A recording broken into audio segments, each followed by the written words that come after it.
I don't have no felonies. I'm not crazy and none of that. It's like I just want the truth, and it's so hard to get it from the courts.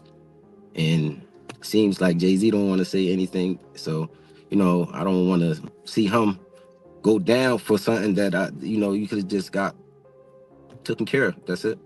For something that, you could have just got taken care of. That's it. We're watching a story unfold that feels less like a family dispute and more like a detonation waiting to happen. Jay-Z's alleged illegitimate son isn't just asking to be recognized. He's claiming to hold the kind of material that could dismantle empires. According to his own statements and those of people said to be close to him, he possesses recordings from Sean Diddy Combs' notorious gatherings. Videos described as intimate, unfiltered, and deeply incriminating. Insiders allege that these files were handed to him by people who call themselves victims and by others who worked behind the scenes, all on one condition, that he use them in court to bring down both Jay-Z and Diddy. This isn't gossip traded in dark corners. It's a declaration of war against two men who have shaped hip-hop's cultural and financial landscape for 3 decades. You understand? I think that they don't want, if they was in any of those freak-off tapes, if they played a part in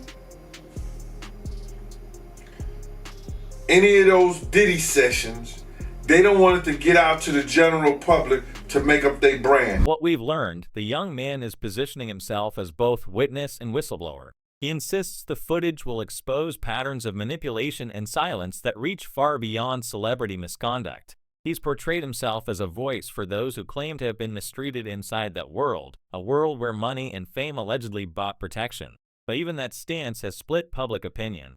Some followers now suggest Jay-Z might be using his wealth and influence to suppress the evidence or even to turn the accusations back on his son, framing the situation as extortion.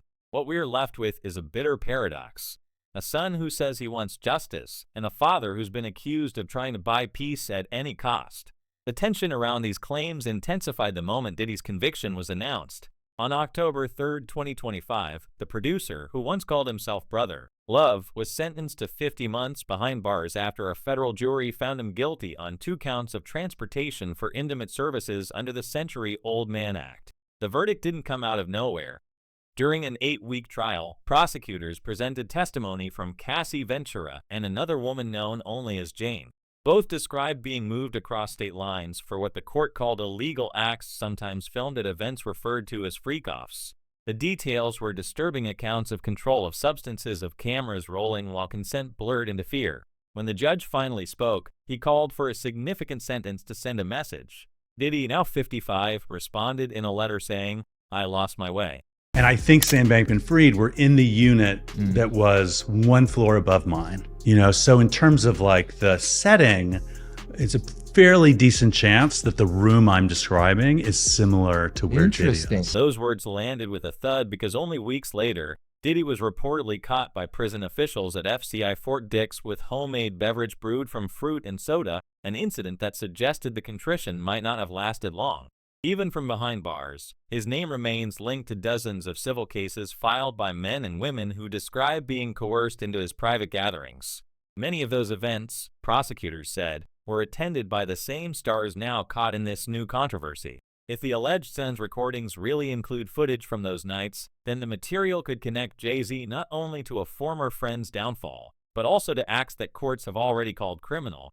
So what happens now is this is simply a civil complaint. And in a civil complaint, it goes through the technical legal process. Now, the distinction, Jessica, between civil and criminal, of course, is that civil is for monetary damages, right? The system can only reward you with money. There's allegations that this 13-year-old is suffering from post-traumatic stress disorder, suffered depression, etc. So now you go to fact-finding. Behind all of this is a long, tangled history between the two moguls. From their first collaborations in 1997 to their public declarations of brotherhood at Rock Nation brunches, Diddy and Jay-Z sold the image of mutual success.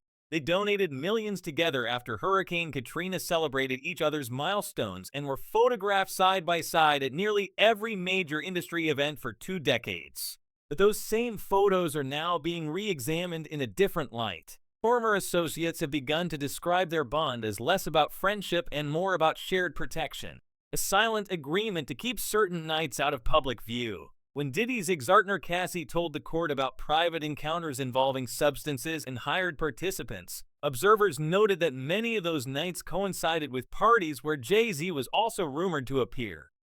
Yeah. At this point,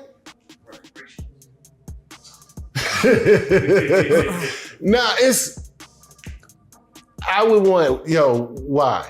What makes the Sun's claims explosive isn't just the family connection. It's the suggestion that he's holding evidence from those exact parties. According to insiders who say they've seen the files, some of the videos feature A-list attendees in moments that could raise questions about consent and complicity. If that material reaches court, it could force federal prosecutors to reopen cases that were previously closed. It could also threaten Jay-Z's tightly managed empire, which stretches from streaming to sports to luxury branding. That's why whispers in the entertainment industry claim powerful intermediaries have already approached the young man offering settlements disguised as support funds. None of this has been confirmed, but the rumor alone has turned him into both target and potential witness. The emotional undertone of this saga shouldn't be ignored either. Ryer Satwait has publicly stated that he doesn't want money, only acknowledgement and justice for himself and others. Yet, detractors online argue that by aligning his accusations with Diddy's criminal case, he's turning personal pain into leverage. Some legal experts see strategy in the chaos. If the Sun's testimony connects Jay-Z to events under federal jurisdiction, prosecutors could compel cooperation from one defendant against the other. In that scenario, family ties become bargaining chips.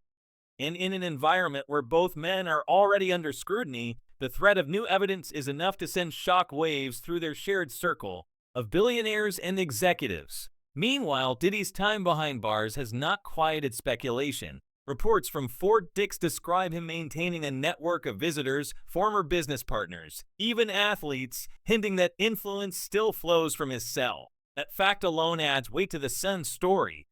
If insiders truly trusted him enough to pass over confidential material, then they must believe Diddy's grip on the industry remains dangerous. What they want, according to those close to the case, is exposure, not profit. They see the alleged Sun as the one person with nothing left to lose. And you're like, you said greed. And you're like, You say greed? greed. The money? Yes. Or the power, one of the two. I mean, it I looks don't more know. like power. It's this spell, right? Right. That Jay got. That's why I kind of look at Kanye and Dame and all them. They the old me. Right. They the YouTube me. Yeah. Right. You understand what I'm saying? That this Dame look like the old YouTube me to me, because he hurt, bro. We can't ignore how these threads intertwine. Diddy's legal downfall, Jay-Z's silence, and the sudden reemergence of a man who has been fighting for recognition since his mother's passing. Every new statement, every court filing drags more names into view, and behind each revelation, the same question lingers. What's really on those recordings?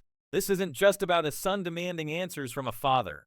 It's about someone who claims to possess the one thing both Jay-Z and Diddy cannot afford to let the world see. If he's telling the truth, the fallout won't just be personal, it will be criminal. And as whispers circulate that more witnesses are preparing to step forward with copies of their own, we are left staring at a story that's only beginning to unravel. I mean, let's just be real for a second. There are a lot of lawyers who call this legal extortion, and that this is the way the legal system works, which is you threaten somebody with reputational harm, and in this case, it's interesting that Jay-Z, who's very wealthy, said it would be financial ruin. Jay-Z's legal team has now moved into full counterattack mode, but not in the direction most people expected. Instead of confronting the allegations head-on or explaining what might be in those supposed recordings, they've turned their energy toward dismantling the credibility of the man behind the claims. In recent filings, they describe his paternity suit as a decadecil-long harassment campaign, a phrase repeated across multiple court documents as if to carve it into the public record. They argue that every accusation, every hint of family betrayal, every whisper of hidden evidence is part of a long pattern of what they call legal manipulation. But the irony isn't lost on anyone watching closely. The Sun insists that those same lawyers have approached him more than once with quiet offers of money, not to recognize him, but to make him disappear. It's a battle of narratives so sharp it cuts both ways. One side says extortion, the other says intimidation. We're left wondering which story has more to lose by being true. This clash has taken on a new urgency because of what's at stake. If the alleged videos are real, and if they reveal what insiders claim they do, private acts involving vulnerable individuals and moments of coercion, then Jay-Z's risks extend far beyond a family court. These tapes could open the door to criminal liability, not just civil embarrassment. We've already seen how Diddy's empire crumbled once federal prosecutors stepped in. His conviction on 2 counts of transportation for intimate services under the Alien Act earned him more than 4 years in prison, and those were charges that, by legal standards, were narrow. If new material links Jay-Z to anything involving underage victims or coercive conduct, the penalties could make Diddy's 50-month sentence look minor. That's why investigators and gossip outlets alike are circling back to the March 2024 raid on Diddy's Miami mansion, where agents from multiple agencies seized computers, hard drives, and phones. Were they looking for the same footage the Sun claims to have, or was that raid an early attempt to contain a scandal that's only now coming to light that he has? That he has with others. And just because no one else has been charged, which normally in a RICO case, you would have others charged. It was a statute that designed to get mob bosses, trying to get at criminal behavior that's like a web of criminal behavior that you can't necessarily prove, like the one thing or the statute of limitations expired on the other thing, but you're just showing this bad guy who's operating what's clearly an enterprise that over and over engages in criminal problems or criminal acts. We can't ignore the timing. That raid happened months before Diddy's formal indictment, at a time when both he and Jay-Z were still attending high-profile events together. Insiders claim that during those months, communication between their teams was unusually heavy. More encrypted messaging, more private flights, more enlisted meetings. Former security contractors have suggested that certain storage materials were quietly removed from properties linked to both men.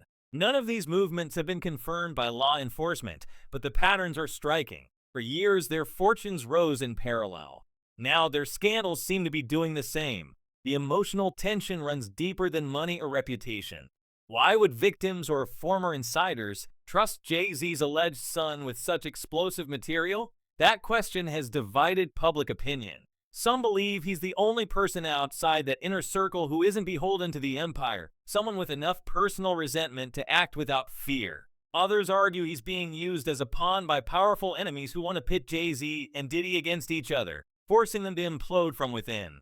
We've seen this tactic before in the music business, where loyalty collapses under the weight of too much leverage. But here, the stakes involve not just betrayal, but evidence that could rewrite the history of modern hip-hop's most powerful alliance. So, he put his hands on females, put his hands on producers. So he put his hands on females, put his hands on producers, executives. That's just his. I guess that's what the whole name Bad Boy comes from. That people don't really understand. What is it? What is a bad boy? Why did he choose that name?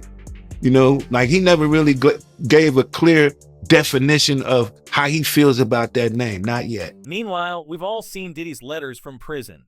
The ones he wrote before and after sentencing, where he spoke of losing his way and being humbled to the core. His words sounded like repentance, but insiders who know him say they read more like strategy. The man once called Puff Daddy now spends his days in a New Jersey correctional facility, reportedly counseling younger inmates, yet still controlling pieces of his business through intermediaries.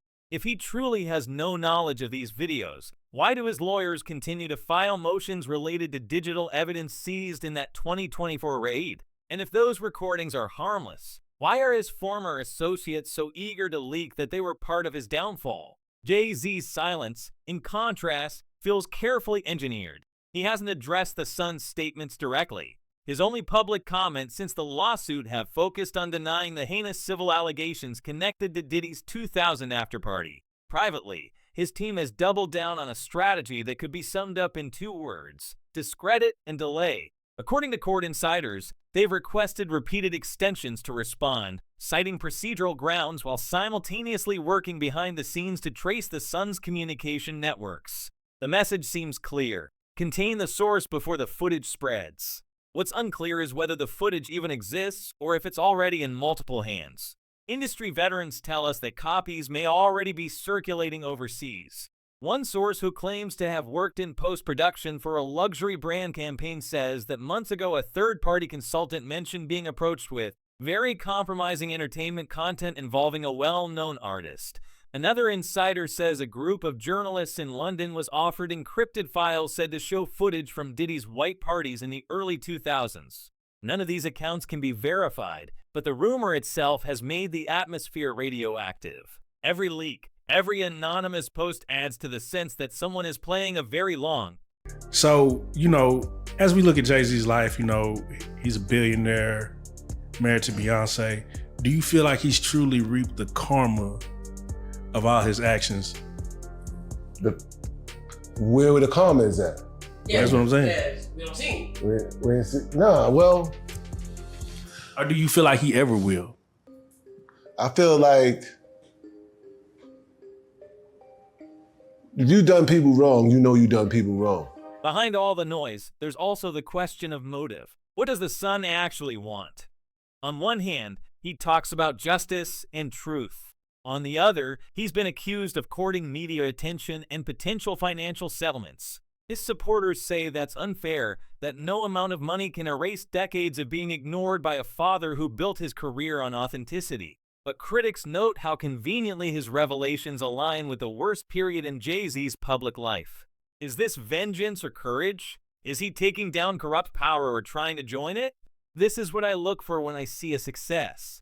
I'm looking for anything to say that they didn't do it on their own. Detain it. Yeah, detain it. Not to say the psychology here is complicated. Jay-Z and Diddy once represented two sides of the same empire. Brooklyn grit and Harlem polish. Ambition and indulgence. They became billionaires not just by making music, but by mastering the image of control. Now that image is cracking. Diddy's empire has already collapsed under legal weight. Jay-Z stands like a fortress under siege. Its foundation shaken not by tabloids, but by family. And in this moment, we can sense that the truth, whatever it is, might not destroy them through exposure, but through paranoia. As far as, is he going to turn people in? Is he going to cooperate? If the federal government wants him to cooperate, and they're going to cut his time, because right now he's looking at 15 to life. With all the charges he had to, he won't get out till 70 years old. He about 70. That's when they start talking about letting him come to a halfway house. We're also hearing that federal investigators could reopen aspects of Diddy's case if any new recordings emerge. Remember, his conviction was narrow because prosecutors couldn't prove the larger network behind the parties. If this alleged footage ties others to the same acts, it could trigger a wave of indictments. That's why Jay-Z's lawyers are desperate to label the Sun's story a hoax. They know that once evidence surfaces, denial becomes impossible. And yet, the more they deny, the more people wonder why their focus is on silencing the messenger rather than clearing the record. Some sources even suggested the involvement of other major figures from the entertainment world, names that, if confirmed, would make the scandal the biggest in music history. The idea that these recordings might implicate not just rappers, but executives, producers, and political donors has everyone in the industry on edge. Confidential calls have reportedly been made to crisis PR firms, and a few brands quietly paused collaborations linked to Roc Nation. None of this has been addressed publicly, but the silence is starting to speak louder than the statements. As the tension builds, the story keeps twisting. Diddy writes from prison that he's seeking peace.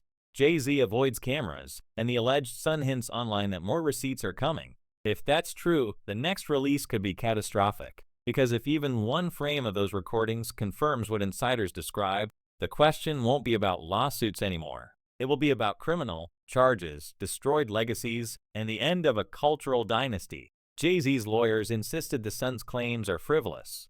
Diddy's camp says the videos don't exist. But if that's true, why are they both so determined to make sure no one ever sees them? Maybe this isn't just about justice anymore. Maybe it's about survival. And that brings us to the question that no one in their circle wants to answer. What happens when the truth finally leaks and it's not the story they built their empires on? What do you think? Is this the beginning of hip-hop's biggest reckoning or another masterclass in distraction by two of its smartest players? Let us know in the comments because the storm is only getting started. Until next time, stay curious, stay sharp, and remember, what's whispered in private has a way of reaching the light.